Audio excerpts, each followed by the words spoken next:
নমস্কার, জয় মা তারা, জয় গুরু বন্দে। আশা করি সবাই ভালো আছেন, সুস্থ আছেন।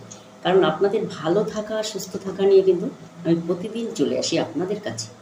আচ্ছা, আমি যে এই যে ভালো থাকার জন্যে যে ভিডিওগুলো আপনাদের সামনে আমি দিয়ে থাকি প্রতিদিন, তা সেটা দেখবার জন্য আপনাদের চ্যানেলটি সাবস্ক্রাইব করতে হবে। আমি কিন্তু প্রতিদিন আপনাদের ভালো থাকার ভিডিও কিন্তু দিই, যেখান থেকে আপনারা ভালো থাকতে পারবেন। ঠিক আছে?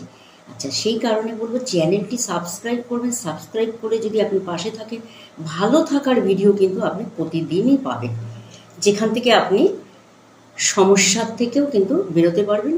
বহুদিনের পুরনো সমস্যা হলো এখান থেকে আপনি বেরোতে পারবেন। আর যারা মনে করবেন আপনারা দেখাতে চান, অবশ্যই যোগাযোগ করবেন। খুব স্বল্প মূল্যে কিন্তু আমি তাদের অবশ্যই সাফল্য দিয়ে থাকি 26 বছরের অভিজ্ঞতা থেকে। ঠিক আছে? আচ্ছা, চ্যানেলটি সাবস্ক্রাইব করে পাশে থাকুন। আমি ভিডিওগুলো কিন্তু আপনাদের প্রতিদিন দেবো। আজকে যেটা দেবো সেটা হচ্ছে, যারা খুব কষ্টে আছেন। কীরকম কষ্ট? আর্থিক কষ্ট। আর্থিক কষ্ট আছেন এবং দারিদ্র কষ্ট। আমাদের 5টা কষ্টের মধ্যে একটা কষ্ট হচ্ছে দারিদ্র কষ্ট। এই দারিদ্র কষ্ট থাকলে কিন্তু আমরা কোনো কাজই করবার জন্য কিন্তু এগিয়ে যেতে পারি না। তাই দারিদ্র কষ্ট আমাদের জীবনকে অনেকটা পিছিয়ে দেয়, অনেকটা মনোবলকেও কমায়। তা সেই কারণে বলবো, যাদের দারিদ্র যোগ আছে, দারিদ্র যোগ কিন্তু একটা পূর্বজন্মের অভিশাপ। ঠিক আছে? পূর্বজন্মের কোনো এমন কোনো কাজ করে গেছে, ধরেন আপনার 3 পুরুষ, তার ফল কিন্তু দারিদ্র যোগ। যদি আপনার 3 পুরুষ কোনো পুণ্যি করে থাকে, তাহলে কিন্তু আপনি দারিদ্র যোগের শিকার কখনোই হবেন না। ঠিক আছে? আগে এটা জানতে হবে দারিদ্র শিকার কেন হয়। পূর্বজন্মের পাপের ফলে কিন্তু দারিদ্র যোগ অবশ্যই আসে। যাই হোক, অনেকের জন্মছকে দেখেছি দারিদ্র যোগ আনি খুব কষ্ট যোগ, মানে কি বলবো, তাদের দুঃখ আর কান্না ছাড়া কিছু থাকে না। ঠিক আছে? তা এই দারিদ্র যোগটা কিভাবে কাটাবেন, এটা হচ্ছে মেন কথা। এই দারিদ্র যোগ কাটাতে গেলে প্রথমে আপনি ভূজ্যপত্র কিনে আনবেন। আপনি বুধবার দিন কিনুন, চাই মঙ্গলবার দিন কিনুন, কিনে আনবেন। কাজটি করবেন বৃহস্পতিবার দিন। ঠিক আছে? আচ্ছা, একটি ভূজ্যপত্র আপনি কিনে আনবেন। কিনে আনার পর সেটাকে আপনি স্নান টান করে একটু গঙ্গার জল ছিটিয়ে নেবেন আগে ঠাকুরের আসনে বসে। এটা আপনি ঠাকুর ঘরেও করতে পারেন, আপনার নিজের ঘরেও করতে পারেন, অসুবিধা নেই। আসনে বসে একটু গঙ্গার জল ছিটিয়ে নেবেন, আগে পবিত্র করে নেবেন। আচ্ছা, তারপরে আপনি কি করবেন, এই ভূজ্যপত্রের মধ্যে আপনি যদি সিঁদুর গুলে নিতে পারেন তাহলেও কিন্তু হয়। আর যদি মনে করেন সিঁদুর গুলতে পারছেন না, তাহলে আপনি এরকম একটি লাল পেন নিয়ে নেবেন। ঠিক আছে? এরকম একটি লাল পেন নিয়ে নেবেন, লাল কালির পেন বা লাল স্কেচ পেন নিয়ে নেবেন। নিয়ে আপনি কি করবেন, সেই ভূজ্যপত্রের মধ্যে বৃহস্পতিবার দিন স্নান টান করে এসে, বেশি দাম নেবে না ভূজ্যপত্র, 10 টাকা, 20 টাকা, 25 টাকা নিতে পারে। এই ভূজ্যপত্রের মধ্যে একটি মন্ত্র লিখবেন। ঠিক আছে? সেই মন্ত্রটা কি? মন্ত্রটা হচ্ছে শ্রীং শ্রীং তালবস 6 ফলা দীর্ঘী অনুশ্বাস শ্রীং। এই মন্ত্রটা আপনি লিখবেন ভূজ্যপত্রে, একবারই লিখবেন ভূজ্যপত্রে। নিয়ে লিখে আপনি কি করবেন, এটিকে ভাঁজ করবেন।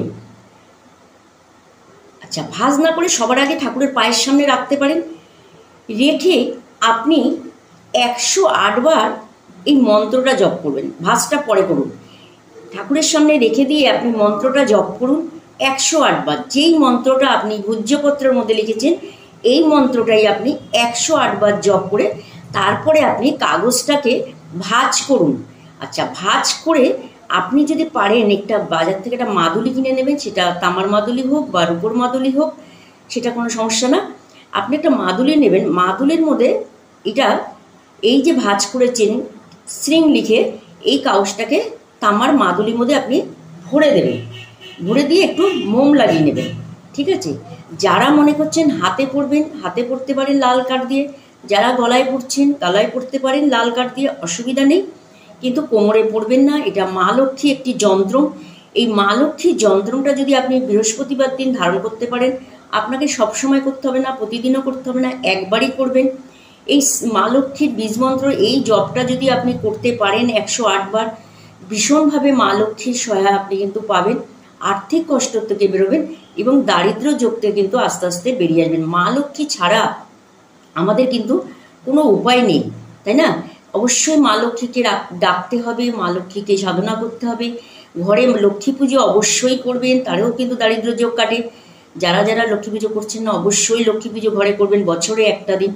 আর এই যন্ত্রটা ধারণ করুন আপনি, এতে কি হবে, আপনার দারিদ্র যোগটা চলে যাবে, আপনি অনেকটা দুঃখ কষ্ট থেকে কিন্তু বেরিয়ে আসবেন। শুধু দারিদ্র যোগ যাবে না, আপনি যে অশান্তি দুঃখ কষ্ট ফিল করছেন সেটাও কিন্তু অনেক দিক দিয়ে কিন্তু আপনি সমস্যা থেকে বেরোতে পারবেন। অবশ্যই কবচটি ধারণ করুন, তাহলে কিন্তু আপনি অনেক দুঃখ থেকে কিন্তু বেরিয়ে আসতে পারবেন। অনেক মা বোনেরা অনেক কষ্টে আছেন, দুঃখে আছেন, অনেক দাদারা দিদিরা ভাই বোনেরা ছেলেমেয়েরা কষ্টে আছেন, দুঃখে আছেন। প্রত্যেকে এই যন্ত্রটি আপনারা তৈরি করে ধারণ করুন। দেখুন, এই মা লক্ষ্মী যন্ত্রটি ধারণ করে আপনারা কিন্তু ভালো থাকতে পারবেন। দেখুন, অনেকে কিন্তু কবচ দেয়, হয়তো দেখা যায় বহু টাকা নেয়, হ্যাঁ, বহু টাকা নেয় একটি কবচে। কিন্তু আমি বলবো কবচটা আপনারা নিজেরাই বাড়িতে করে নিন, এতে টাকা লাগবে না। হয়তো অন্য থেকে নিতে গেলে বহু টাকা লাগবে, এই কবচটা আপনারা নিজেরা বাড়িতে করে নিন। আপনাদের কিন্তু খুব কম পয়সায় কিন্তু আপনারা এই লক্ষ্মী কবচটি অবশ্যই আপনারা করে নিতে পারবেন। ঠিক আছে, ভালো থাকুন, সুস্থ থাকুন, সকলকে ভালো রাখুন এবং সমস্যার থেকে বেরিয়ে আসুন। ঠিক আছে, নমস্কার।